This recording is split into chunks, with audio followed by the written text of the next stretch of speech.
உங்களுக்கு ஒன்று தெரியுமினவன்.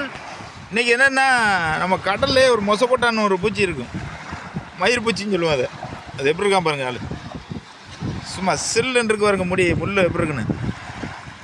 ஆமாம், உயிரோடு இருக்குது. கையை வச்சோம்னா போதும், அவ்வளோ முள் நம்ம கையில் தான். எப்படி இருக்கு பாருங்க. அது கையில் லேசாக தொட்டும் அவ்வளோ முள்ளு கையில் ஏறி நின்று போகும். அப்படியே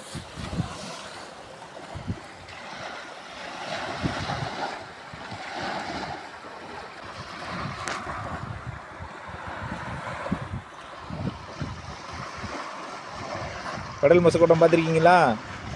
இதுதான் இருக்கும். எப்படி இருக்கும் பாருங்கள், எப்படி லட்சம் முள் இருக்கும் இதில். பிடிச்சிருந்தா லைக் பண்ணுங்கள், ஷேர் பண்ணுங்கள் மக்களே.